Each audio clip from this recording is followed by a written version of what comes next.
പാലക്കാട് CPIM-ൽ പൊട്ടിത്തെറി. പാർട്ടി പദവികൾ രാജിവെച്ച ഏരിയ കമ്മിറ്റി അംഗം അബ്ദുൽ ഷുക്കൂറിനെതിരെ കടുത്ത നടപടി സ്വീകരിക്കാനാണ് ഇപ്പോൾ നേതൃത്വത്തിന്റെ തീരുമാനം. ഇന്ന് ചേരുന്ന വലിയങ്ങാടി ലോക്കൽ കമ്മിറ്റി യോഗത്തിൽ ഷുക്കൂറിനെ കൗൺസിലർ സ്ഥാനത്ത് നിന്ന് നീക്കുന്നതടക്കമുള്ള കാര്യങ്ങളിൽ അന്തിമ തീരുമാനമുണ്ടായേക്കും. വ്യക്തിപരമായ അധിക്ഷേപങ്ങളിൽ മനം നൊന്താണ് പാർട്ടി വിടുന്നതെന്ന് വ്യക്തമാക്കിയ ഷുക്കൂറിനെ കൂടെ കൂട്ടാനുള്ള ശ്രമത്തിലാണ് പാലക്കാട്ടെ ചില പാർട്ടികൾ. സിനോജ് തോമസ് നൽകും വിശദാംശങ്ങൾ. സിനോജ്, പാലക്കാട് CPIM-ൽ ഒരു പൊട്ടിത്തെറി.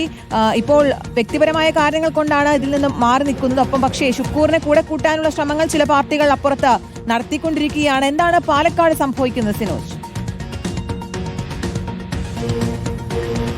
കീർത്തന ഷിഹാസ്, അതായത് പാലക്കാട് ഉപതെരഞ്ഞെടുപ്പ് വേളയിൽ നീറിപ്പുകഞ്ഞ ഒരു വിഷയമാണ് ഇപ്പോൾ പൊട്ടിത്തെറിയിലേക്ക് പോയത്. ആ സമയത്ത് തന്നെ ഈ അബ്ദുൽ ഷുക്കൂർ പാർട്ടിയിൽ നിന്ന് പുറത്തു പോകാനൊക്കെ തന്നെ ശ്രമം നടത്തിയിരുന്നു. സംസ്ഥാന നേതാക്കൾ ഇടപെട്ടാണ് അന്ന് അദ്ദേഹത്തെ പാർട്ടിയിൽ പിടിച്ചു നിർത്തിയത്. ഇപ്പോഴിതാ കഴിഞ്ഞ ദിവസം രമേഷ് പിഷാരടിയുടെ ആഘോഷ യാത്ര പോകുന്നതിനിടയ്ക്കാണ് CPIM ജില്ലാ കമ്മിറ്റി ഓഫീസിനകത്ത് കയറി പോലീസ് പ്രവർത്തകരെ ലാത്തിചാർജ് ചെയ്യുന്ന സാഹചര്യം ഉണ്ടായത്. അതുമായി ബന്ധപ്പെട്ട് ചർച്ച ചെയ്യാൻ വേണ്ടിയാണ് ഏരിയ കമ്മിറ്റി യോഗം കഴിഞ്ഞ ദിവസം ചേർന്നത്. ആ യോഗത്തിൽ വെച്ച് അബ്ദുൽ ഷുക്കൂറിനെ അപമാനിച്ചെന്നാണ് അദ്ദേഹത്തിന് പരാതി. അതായത് അബ്ദുൽ ഷുക്കൂർ ഏരിയ കമ്മിറ്റി അംഗമാണ്, വലിയങ്ങാടിയിലെ ലോക്കൽ കമ്മിറ്റിയിൽ നിന്നുള്ള പ്രതിനിധി കൂടിയാണ്.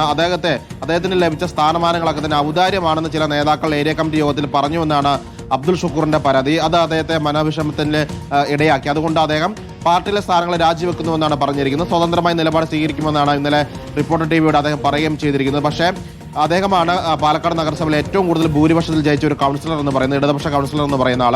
പക്ഷേ അദ്ദേഹം ആ സ്ഥാനം രാജിവെച്ചിട്ടില്ല. പക്ഷേ ഇന്ന് ചേരുന്ന വലിയങ്ങാടിൽ ചേരുന്ന ലോക്കൽ കമ്മിറ്റിയിൽ ജില്ലാ നേതാക്കളൊക്കെ തന്നെ പങ്കെടുക്കുമെന്നാണ് അറിയാൻ സാധിക്കുന്നത്.